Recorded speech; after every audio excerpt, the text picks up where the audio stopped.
This is the Stay Healthy Experience, hosted by Robert Ferguson. That's yours truly. Barbara Kris and Mr. Daniel Baldwin, who is not here. However, we will be checking in with Daniel because when we went to the annual breast cancer survivor symposium in San Antonio, Texas, we had a great time, and Daniel got to interview quite a few people. So we're going to check in with Daniel actually interviewing a person who is a survivor. And kind of hear her story. Yeah. But before we go there, I want to talk a little bit about what we're doing with the company Stay Healthy. Yes. Okay, so we have this program called OWL. Right. OWL. So when you hear that, what would you first think that is? OWL? Oh, like if I had no idea what it was about? You just think it was an animal? Like a game? Do you know what OWL stands for? Owning your wellness. Own your wellness and living. Yes. I knew it before. Why did I forget that? That's okay. I put you on the spot. I know. You always do But it's one of those things where this is a solution, in my opinion, to a growing problem. I mean, you can't turn on the TV and hear about someone famous who's now diagnosed with some form of cancer. Yes, that is so true. I mean, it's big time. And it seems like it's becoming more and more prevalent. Yeah. Same as obesity. Oh, that for sure. Which is always interesting. I mean, yeah. I mean, and you talk about it just being so prevalent. It's been years ago now. It's been, let's see, it's about 7 years ago now, but I had a really good friend whose sister, and she passed. She passed at 39 from breast cancer. So it was very close to home. Wow. Very close to home, yeah.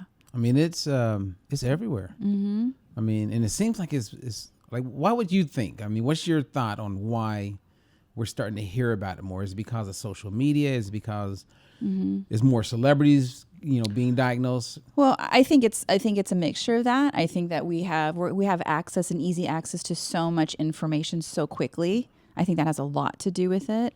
And I would imagine just that with that, people are just getting smarter about it.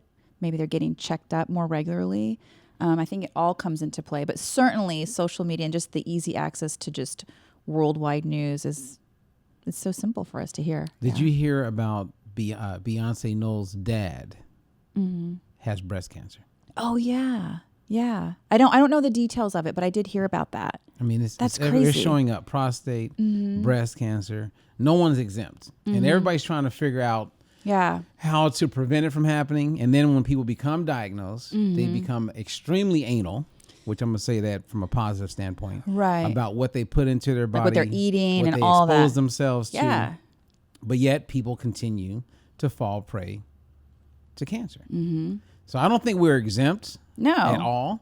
However, there are things that we can do. For sure. So my mom, as I've mentioned on the show before, is currently experiencing she stage 0. So we caught it early, but it's her third time experiencing breast cancer. And she met a woman who had breast cancer 8 times. I remember you said that. That is like unheard of. Yes. Yeah. So a guy who is in the space of weight loss and health and well-being. Right.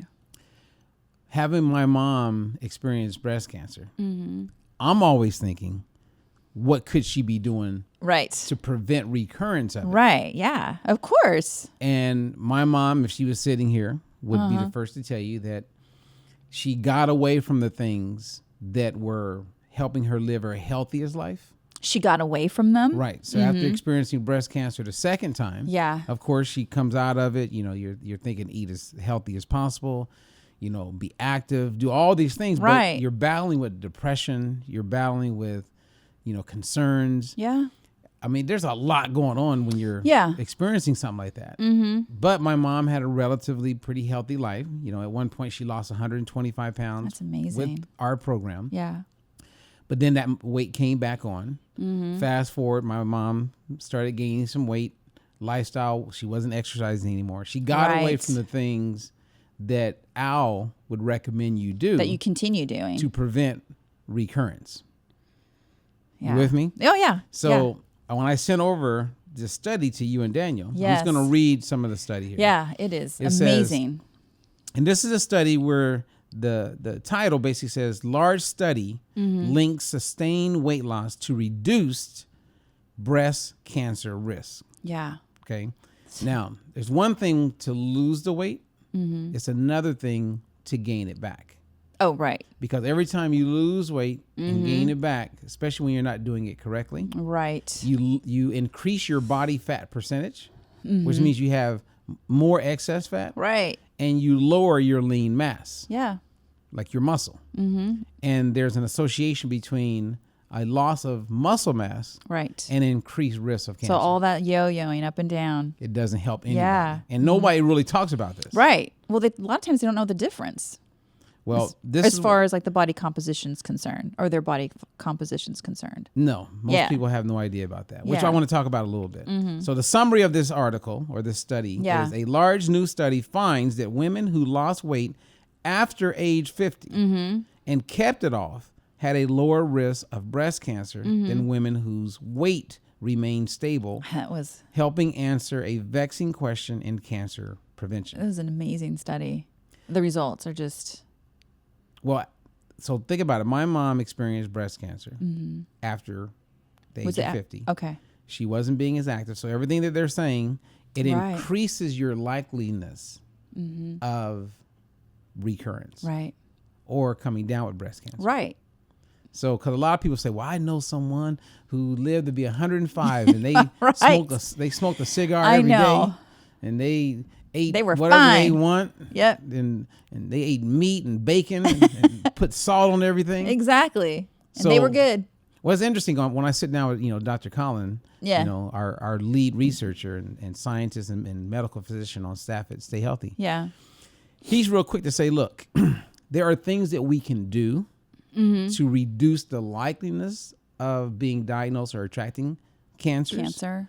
However, that doesn't mean that you just remove yourself from the likeliness. Right. Like all of a sudden you're just excluded from that population. Right. Because when my mom got diagnosed the first or second time, she was on this kick of eating extremely close to nature, what we call eating extremely healthy. Right. She was very conscious of everything that went into her mouth. She worked out every day. Wow. And when she got diagnosed, she was very upset because she felt, I'm doing everything right. Yeah. And if you're doing everything right, how do you get cancer? I know. Again, it's a reminder that you do the best you can. Exactly. Because some people who are taking care of themselves would have been on maybe the path of getting cancer. Right. But we'll never know. So that's why I'm a big fan of this thing called creating health instead of preventing disease. Yeah. Be proactive. Right. So you create it. Yeah, exactly. The way I think, I create it. The way I eat, I create health. Right. The way I move, I create health. Yeah, that's nice. You kind of know a few things then. I threw you off yeah. Right, you know a thing or two about that.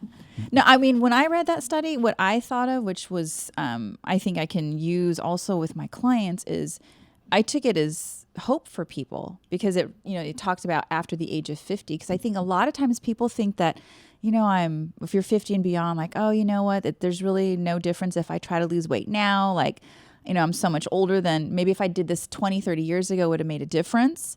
Sometimes people have that mindset that it's just too late. So I'm just going to do whatever the heck I want. But with this study, I think that instills hope in them that you can actually help reduce your risk even after 50 if you make these changes and then sustain it. I think it's just, I don't know, so much hope in that study. There's so much there because one, we're talking weight loss, which we would say get rid of excess body fat, right, and increase lean muscle mass. Yeah, but they're not saying that in the studies. And again, most people are measuring their obesity levels or overweight levels based on the BMI, which has a lot of problems with it, and it's not really speaking toward excess fat. Right, it's speaking toward weight on the scale. Yeah. So, I mean, there's a whole bunch to be discussed. So, of course, we see that in the report, but not, everybody wouldn't see that as far as what they're referring to. But which I believe it would be even higher. Oh, yeah. Now, the woman that we're going to go to, where Daniel sat down and talked to her. Yeah. I got to talk to her as well. And we're going to hear part of her story. But what I walked away with this lady is that she went to extremes when she was diagnosed with breast cancer. And when I say extremes, she literally overhauled her entire life. Wow. And I'm saying extremes because she started eating only food that she planted or knew how it was grown. Wow. She will pass up many restaurants and grocery stores to get to a location to get exactly what she believes is going to contribute toward nurturing a healthy body. Right. Wow. So, I mean, she's very focused, but she seems like she found has a whole new respect and appreciation about life. Sure. Heck yeah. After going through that. Yeah. But now is just literally thriving with this very organic lifestyle. Right. Yeah. Which works for her. Mm-hmm. Which works for her. Thank you for saying that, because some people will look at what she's doing and go, I'm not going to do all that. Right. Or there's no way that would even be possible for me to do that, you know? Right. I've actually heard people say, I would rather die than not be able to eat the foods that I want to eat. Because they enjoy it, right? It feels like they're not living if they're not having what they love. So, yeah. Food is definitely a celebration of life. So today, I just want, our listeners and viewers to listen in to this lady. And then we'll do a recap and talk a little bit about Al. Because if you are someone who's survived cancer, that means you're a survivor, you want to use this app called Al. Yeah, for sure. And you want to use it, not just because we're telling you to, right? Because you said so? Well, because said so. It has many modules of opportunity for people, right? Yeah. There's a really cool diary in there for tracking your meals just by using your phone. Right. Yeah. It makes it easy. There's an opportunity for relaxation, meditation, if you will, that you can tune to. Right. Reduce all inside stress. this app. Yeah. Yeah. Dealing with the stress. Heck yeah. Oftentimes what I've learned in my career is that when people have confusion or they're conflicted with information, right, it leads to stress. Right. And this app answers your questions. Right. So you have clarity about cancer, which means reduce stress. Right. Yeah, I get it. I thought you were going to say, or inaction, like they get so confused they just don't do anything. Which happens with a lot of people. Yeah. And then, studies demonstrate that if you want, as you're coming out of cancer, right, radiation, going through all that you go through, right, and you don't want to experience a recurrence of cancer, right, that the majority of the nutrition you put in your body, it would be helpful if it was plant-based, right, vegetables, fruits, and the protein that you consume, like animal-based, would be reduced. So like 20% of the calories you take in for a day, right, okay, would come from protein, right, if you wanted the protein. Otherwise, you would stick to vegetables and fruit, right.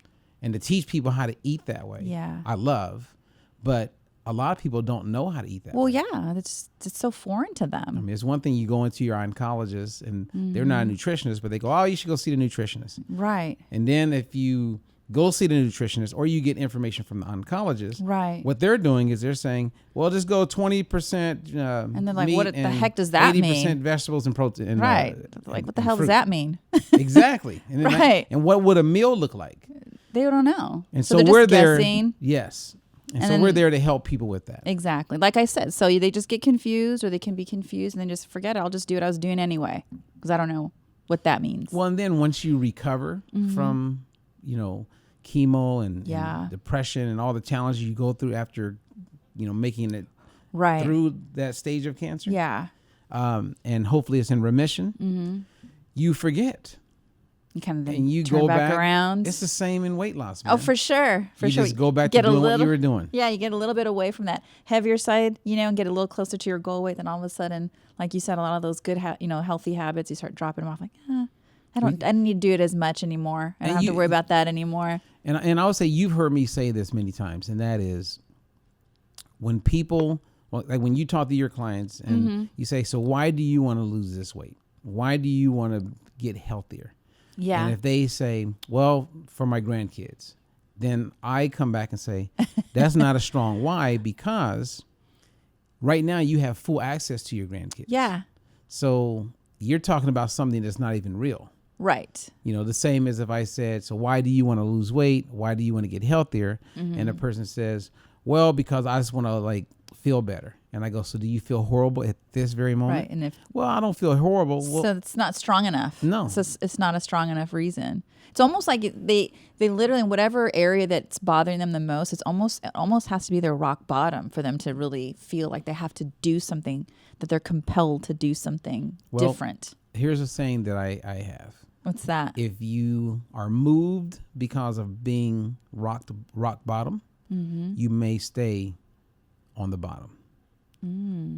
Now, I do believe that when you experience a low, it's an opportunity for you to grow.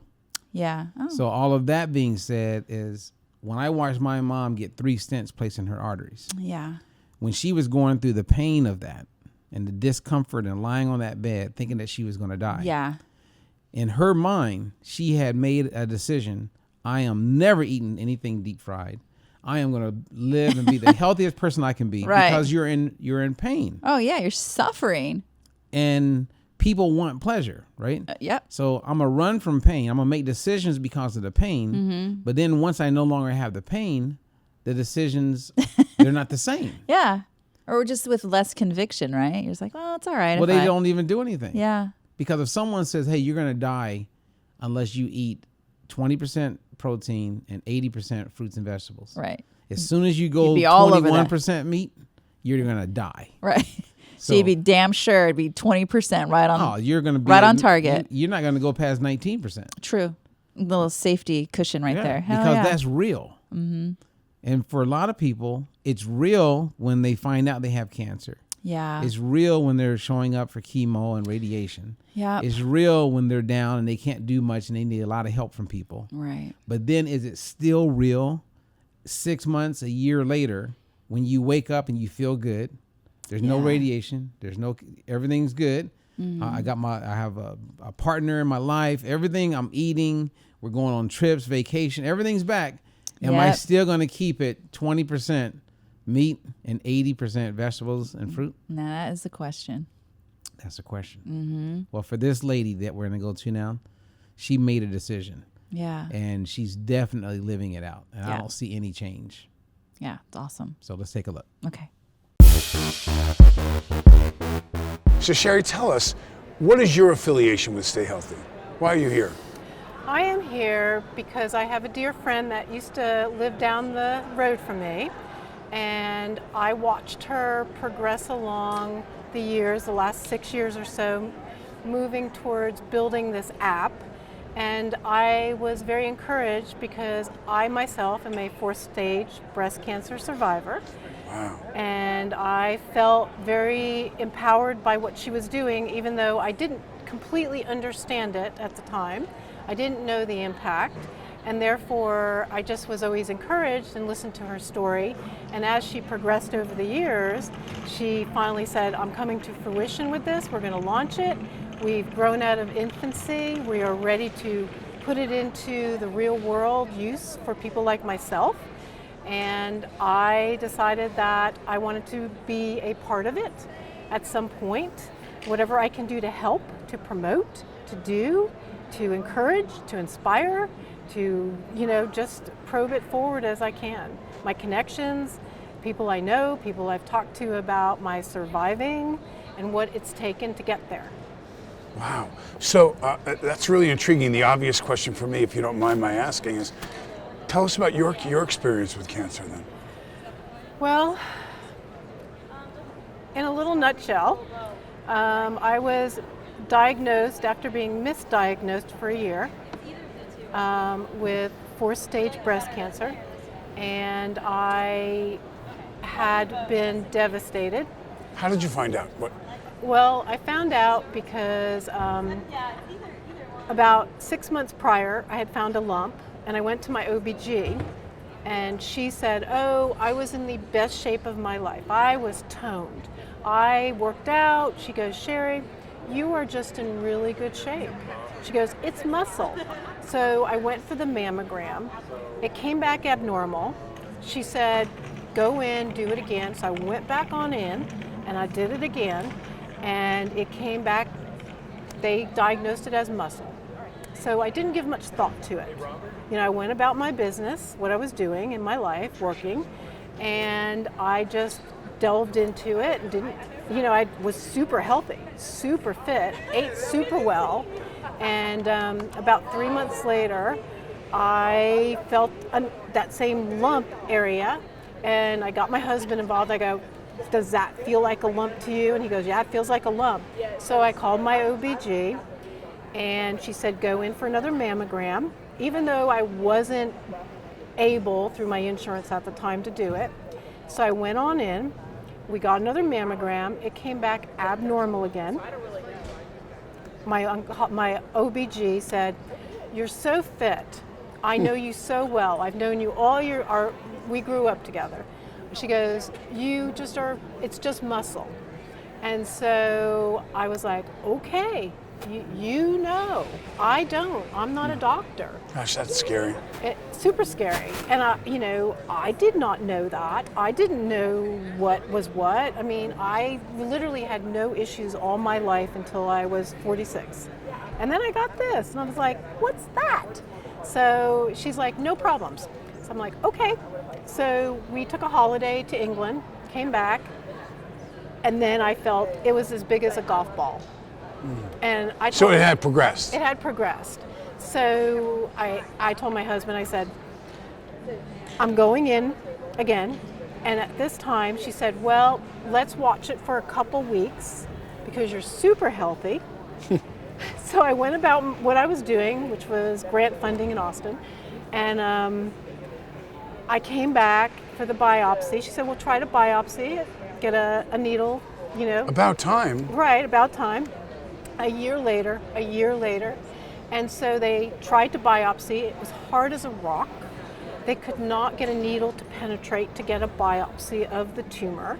So they sent me for a sonogram. I was all by myself because I thought, I'm healthy, there's no concern. Because you're in great shape. I'm in great shape, exactly. So I was there all by myself. You are in great shape, by the way, but I mean, Okay. still, I don't know what that has to do with having a tumor. Well, I was in really good shape then, really, really good shape. Okay. So I went down, they sent me for a sonogram, finally, which should have been done after First the month, first, right. Should have been done, just should have been done. And so I was devastated. I walked in, I thought, okay, they're not gonna find anything, it's just gonna be a big lump. I had 2 kids, I breastfed, it's just gonna be a big lump. It's just, couldn't be, I couldn't be. It's just not possible, my life's too perfect. Couldn't be. I was happy at my job, I was happy with my kids, I was happily married. I'm like, I'm happy. Couldn't be. Just, no, not possible. You wouldn't do that to me, right, God? So the lady starts sonogramming. She goes, I'll be right back. And I go, I'm not going to say this on televised here, but a few choice words came to mind that I was in a bit of trouble. And I remember looking, they had this dog poster of all the breeds of the dog on the wall. And I'm thinking, I am going to have cancer. Anybody that walks out, I knew that I was going to have cancer. So sure enough, 2 doctors and another nurse walk in and they confirm it. And so at that time, I was all by myself. I was in a state of dumbfoundment. I was numb. I don't remember driving home. I'm surprised I didn't get in a wreck. I just couldn't believe it. I got home and I just sat there and I didn't say anything to anyone. I just sat there and I just couldn't believe it. I was like, I just couldn't. So I didn't even call my husband. I mean, when he finally got home, I had gone to the library. I had taken out every book I could find on breast cancer. And 11 years ago, things have certainly progressed as far as technology and advancements with programs and apps. These were not available to me. Would you say that when you heard that word and you got that opinion and diagnosis, that you were in a bit of shock? Shock was a good word for it. It sounds to me like you were in shock. I was in shock. Yeah. I was in... That's a powerful word. Yeah, I was in denial, I think. But I'm smart enough to realize I've done my homework. I've been through this for a year. It had to be. I mean, it had to be. I was hoping it was benign. I was praying it was benign until I got the testing back. And even then, the testing, you had to send it off. So my breast surgeon wanted to go in. She's like, I want to do a double mastectomy on you next week. And I'm like, whoa. Right. I'm like, whoa, you know, and I'm like, let me read, let me digest, let me talk to people. There weren't advocacy groups back then. There weren't people to talk to. Yeah. I got phone numbers from my breast cancer surgeon to call and talk to. And I had to wait on this Oncology DX lab results out of California because I wanted to know what kind of cancer I had. Well, let's assess our options accurately. Exactly. Yeah. And that's what, you know, when I went to talk to my oncologist, Dr. Lang, she told me about this group and she said, well, it costs X amount of dollars, insurance doesn't pay for it. My husband and I are like, we don't care. Right. You know, I mean, at this point, we need to know. And the oncologist said, if I have that information, I can properly give you the chemo that would address the types of cancers that are evading my body. That it was in my lymph nodes, it was in my uterus, it was everywhere. Wow. It was in both my breasts. I mean, it had, because of... And you saved your breasts. I say, no, these are not mine. No, I mean, they're mine. I had to do a double mastectomy. You did have a double mastectomy. 2 weeks later, I had a double mastectomy. You know, and again, I wish somebody had told me what that felt like. You know, you get a breast plate put in so it stretches your skin. Right. And basically it's holding place of the skin so you can go through chemo and radiation. So because of the long-term necessity of mine, it was in for like a year. Oh my goodness. And also, I mean, you've got these bags for drainage so you don't get infection. And, you know, you feel like, kind of like the Fifth Element, that creature that comes out with all the tentacles. That's what I felt like, was kind of that. I mean, it was like, it was. I see a lot of people that go through it, and so I get it, but nothing like having gone through it like as you have. I don't know how to share that, but I see a lot of people through my mother's foundation that go through this, and we hold their hands through chemo, through mastectomy, through lumpectomies, through the whole process. So this is not the first time I've heard this scenario. Well, it is truth. And the need for support, the need for foundations like what you and your mom have done you can't put a price on that. I was very fortunate. My husband went to every single doctor's appointment, every single chemo. My oldest daughter at the time was 18, so she came to every chemo. They wanted to put me at MD Anderson, and I was like, when the testing came back and I got my analysis from Oncology DX, it said I had a 33% chance of living. Wow. So I was in shutdown mode. I also have a business. I closed my business. I made my amends, whatever that was. I had very little to regret in my life.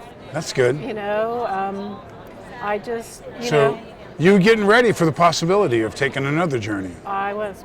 That's the reality of it. That was my reality. You know, I get it. I get it. I mean, and with kids and babies and a husband and. Yeah, it was not easy. You know, I didn't have, my dad was not well at the time. And so my mom and brother were taking care of him. And so, you know, thank God for my family. You brought up something, the next thing I wanted to ask you about. Are you okay? Yeah, no, I'm good. I'm okay. I'm a toucher, are you okay? I'm okay. All right, good. I'm okay. What was God's role in it for you? Oh, huge. Tell me about that. I'm a pretty faith-driven woman anyway. I always believe I have angels because there have been so many instances in my life that I should not be here. Many. Not because of health, but because of happenings. So I've always believed that. I've always believed that people that I've seen pass, people that I've known all my life since high school, I just think I have angels. I do. I really do. I mean, I think I wasn't done with my life. I wish I wasn't done, but if it was God's calling, I was ready. I was good. I mean, I've lived a great life. I've done a lot of good things, but I had wished that I could have done a few more. And so, you know, as far as me grasping closer to God, I was already there. I just basically said, I leave it in your hands. I'm going to live through whatever it is you wish for me and try my best. And that's why I'm here.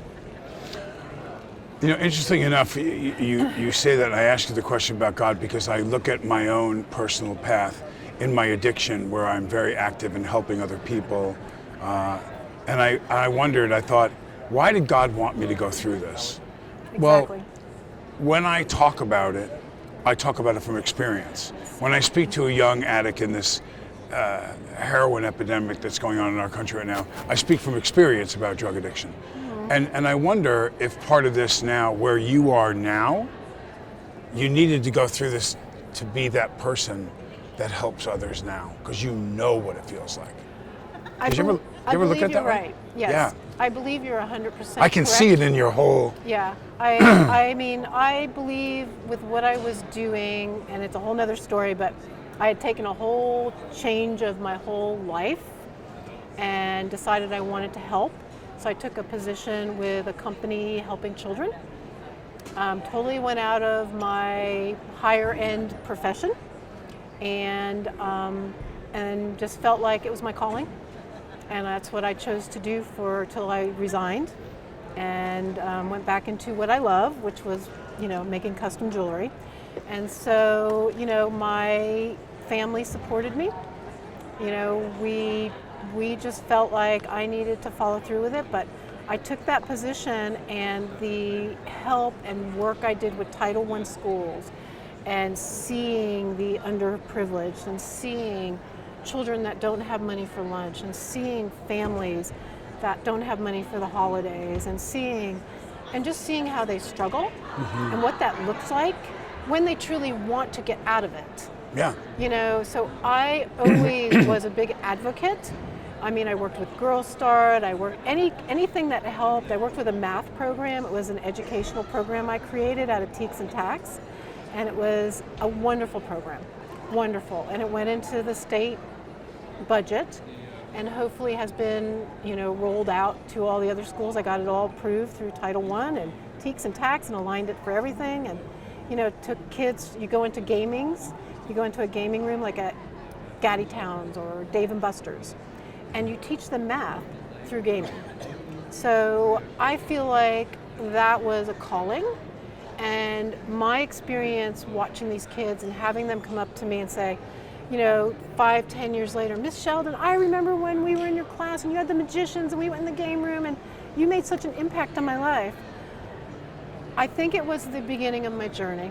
And I believe that going through cancer has been a forward motion of that element of my life. And now I'm trying to make a difference in organizations that I know have a wide span and making coverage more available for people like me. Yeah. Wings, great organization. You know, Dr. Stafford started it. I mean, super group of people also. You know, so there's a lot of good people up there that are working with these organizations, but to have groups and hospitals and foundations that truly are engaged in it and wanting to make a change and doing something about it, not just talking it, they're doing something. You know, I mean, lots of people will tell you one thing, and they'll tell you and talk to you and say, I'm gonna, I will, you know, but they never show up. And one thing I've always taught my children is you've got to have skin in the game. And maybe this was God's way for you and myself to have skin in the game, so that we had more, our drive was more purposeful from our heart, our souls, not just the knowledge part, the science part. It was more you know from that, I don't know about I know it's hard. And all I can say is, at least for me, you know, I could get some answers. I could control certain things. I mean, the hardest part of an addiction or a cancer is you can't control it. I mean, that was probably the hardest part, honestly, was this thing was in me. And I'm like, and I can't control it. And I'm very organized. And I like to have that ability to control things. You know, I've learned to let that go a bit and not be so regimented in my life. I'm still very organized because you have to be to get things done. And you have to be to make a difference. Well, I always say, all I have is my experience, strength, and hope to give. Yes. That's what I have. That's mine. Yes. It's very personal. Exactly. And when I'm coming from that place, it's strong. It's legit. Yeah. It's authentic. It's core. Yes. It's heart, body, and soul. Core stuff. Yeah, and I get that. I mean, that's why I am very passionate about helping. And if I can make a difference with your organization. You can. Do you still write grants? No, I don't. Oh, God, that's what we need so bad. I know. Everybody needs that. That wasn't a school genre. So, you know, there are actually classes you can take that teach you how to write a grant and make sure you get what you need. I mean, Do you do that online, or do you have to do it through going to a school? Well, you actually do it if you register online, but the different legislative organizations put it in place so that it teaches you, like, if you're writing a grant for TEKS tax or education, you can go to this class. Or if you're writing a grant for a foundation, I'd imagine for a nonprofit, you can take it and know exactly how to formulate that and what that looks like. You know, to me, the ability to navigate through it, it took me 2 years. Wow. 2 years, and a lot of pushing, and a lot of, probably why I got cancer, but The stress of that. the stress. I pretty much say the kids were my blessings. The people, the legislation, the people in the ivory towers, all they cared about was their bottom line. Yeah. You know, when you get on the bottom level with the normal, everyday, walking around folk, you learn what is really necessary for a business, for your life, for a foundation, for a company, for a doctor's office. It doesn't matter. I mean, you know, sometimes as we excel in our life, we get to a point that, you know, you feel like, oh, not gonna, it's beneath me. But in all honesty, it humbles you. It gives you a dose of reality. Yeah, getting that grassroots level. Yep. I mean, sure. It tells you exactly it's okay, you know, and you have to put. I've learned how to put boundaries. I'm getting good at it. My girlfriends are like, good for you. That's good. Even Laura's like, you know, she's like, good for you for putting boundaries out today. And I said, I have to. Now, let me just first give props to Daniel. Because he's a great listener. He is. And, you know, he understands that world, right? Because his brothers, his family, his sisters, they have a foundation that their mom started. Yeah. And helping with cancer research. Right. So it means a lot to him. Yes. And, you know, he's mature enough where, you know, he's not 25, you know, and you're sitting down with someone. I mean, this is your life. Yep. So kudos to you, Daniel. Yes. Good job. Good job. Yeah, kudos to you, and great interview. And so what do people do now? Let's say you don't have cancer. Let's say you're walking around, you're 35. Yeah. Would this OWL app be helpful for someone who's never experienced cancer? I think so. Why not? Are you going to get it? Yeah.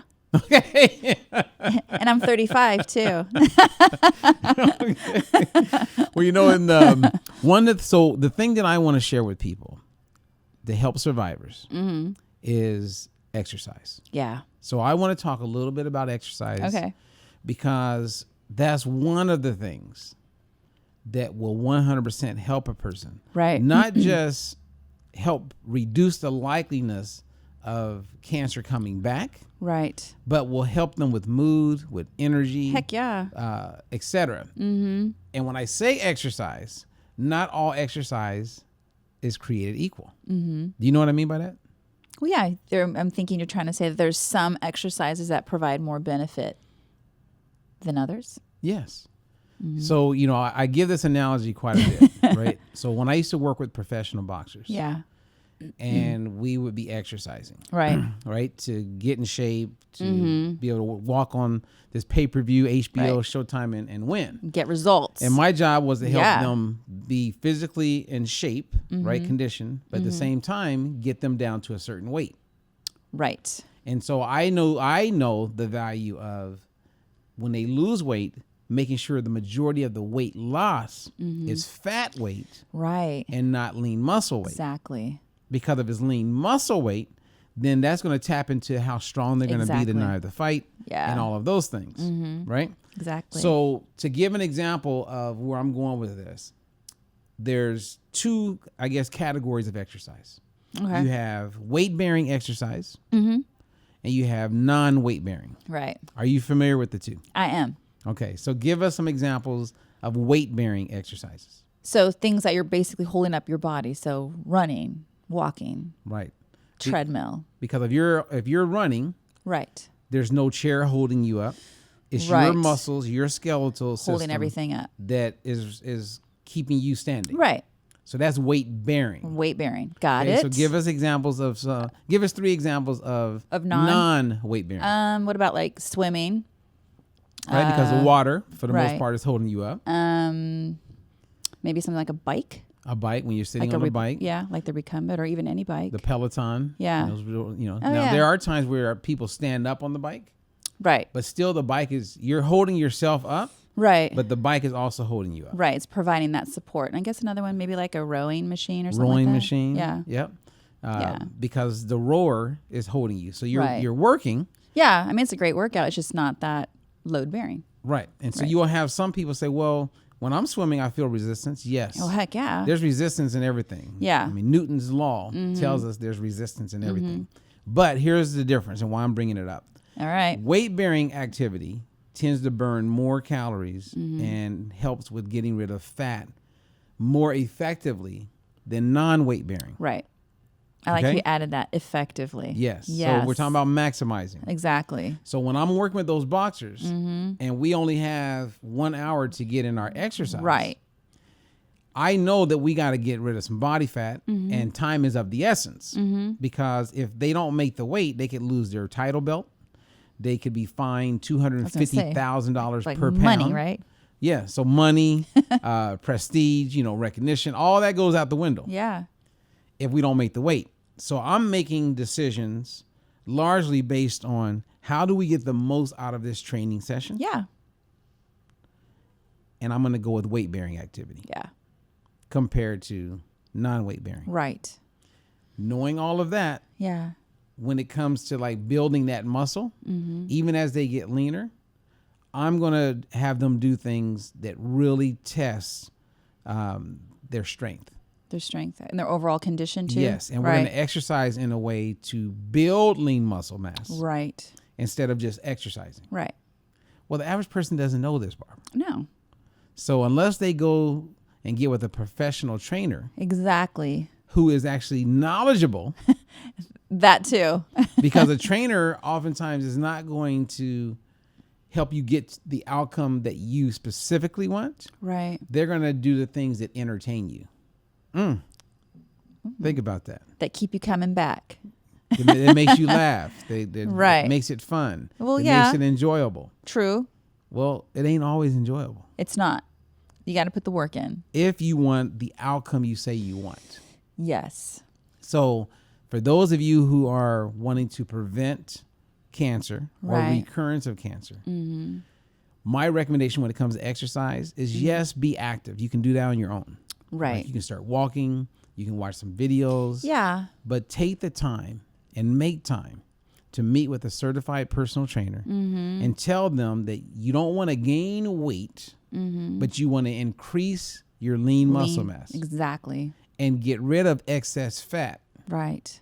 Okay, now there's a lot there. The person who's listening and uses that as a prescription when they go to the trainer, right? They look at the trainer and say, this is what I want. Because they're paying for it. Of course. But Barbara, most people don't go to a trainer knowing what they want. They just like, help me. Right. Just help me somehow. And they may say, I want to lose, a couple pounds. I think that, the most common thing is I just want to tone up. But it's not specific. Right. It's so generic. It's very generic. Yeah. So be specific. Mm-hmm. And then how are you going to know if you're making progress to that outcome? How would you know? I know. We would track body composition, right? All right. Good job there. Yeah. Yes. Hey, I know a few things. I know you know a few things. But you're right. It's true, though. But, how often do you think that even really happens? People don't know. They just don't. No. They just don't. Because, one, they know they don't want to be heavier. Right. People who want to lose weight or get rid of some excess body fat. Yeah. Right? So you go in, and what I'm recommending people do is get the BFI app. Yeah. And even in the OWL, we have virtual reality, and the opportunity is there for body composition. Yeah. It's all there. Yeah. That app, I love it. Right. So with the app, you can find out what your body fat percentage is. Mm-hmm. And if you know what your body fat percentage is, it's going to also tell you how much of your weight is fat weight and how much of your weight on the scale is lean mass weight. Right. Because it makes a difference. Right. So listen up, you guys. If you lose 10 pounds. Yes. And I meet you and you say, hey, I got the OWL app or I got the BFI app and this is like amazing. Yeah. When you tell me you lost 10 pounds, what do you think my response is going to be? Well, yeah, you're going to say, of what? Exactly. Yes. 10 pounds of what? And yeah. And if you listen to this and you're paying attention, you're going to go, 8.9 pounds was fat. Right. And 1.1 was lean. All right. Now we're talking. So yeah. you're not going to say 10 pounds. You're going to say, I got rid of 8.9 pounds of fat. That's right. So and you can know that. Yep. You don't need the trainer to tell you. Mm-hmm. Now, let's say that you lose 5 pounds. Yep. And 4.5 pounds of it comes from your lean body mass. Oh, no. 0.5 pound from fat. Uh-oh. So what does a person do? So if my mom said, oh, son, I'm doing good. I've been working with the trainer. He's got me on a program. I'm down 5 pounds, but it's only 0.5 pound of fat and the rest is lean body mass. Like, oh, no, what's going on? So. Well, I think one of the first things I'd ask her is, what is she eating and how is she eating? Okay. What about, and that's a good place or to go. Maybe what kind of exercise she's doing and how is she exercising? Yeah. Like, is she doing just certain, maybe like cardio? Because what if she goes to the trainer and the trainer goes, no. Mm-hmm. What we're going to do, we're not going to lift weights right now. We're just going to do cardio. Well, there you go. Well, she went in, she told them exactly what she wanted. Right. But that doesn't mean they're going to give you what you want. Yeah, and that's the struggle there is then if that person, if they don't know how to build muscle versus drop excess fat, they're not going to know that they're not working towards that goal. They're trusting in that person to know for them. Yes, and so to alleviate that, the app, yes, you can monitor, you can track your body fat percentage. Right. And if it's not going in the direction that you want it to go in, yep, you can make some changes. Yes, that's the key point there. That is the key point. Just to monitor along the way. Yes. So after you're tracking, you can then change. Right. If you never tracked, yes, if you never paid any attention to that, right, you're just going by the scale, you could be becoming more unhealthy than healthy, and even though your weight's smaller. Yeah, and people don't even know that. They don't know it. They don't know and to me, that's an injustice. Right. Because when you go to the doctor, most doctors are not looking at your body composition. Nope. They're looking at the weight on the scale. Yep. And your height. And your height. I was just going to say the height, too. They bring out the BMI, and they say, hey, you're doing pretty good or you're not doing good. It's like... Because if your weight goes up, right? If your weight goes up, but your body fat percentage goes down, you're getting healthier. That's great. It's good news. That's amazing news. Yeah. But if you're not monitoring and tracking that, you have no idea. You don't. Right. You're just floating. Just floating. Floating, yeah. So the other good point with having that app though too is if anybody meets you, and so you do ask that question, they'll be prepared how to answer, right? Because you're going to. That's right. And because it has a built-in, journal, we could quickly look at their meals and see if they're combining their foods correctly. Yeah. Just through their photos, pictures of their food. So you don't even got to write down what you ate. I mean, people are taking pictures of their food anyway, right? To post them on Instagram or on social media anyway. But how awesome it would be to use that and actually journal and track your progress.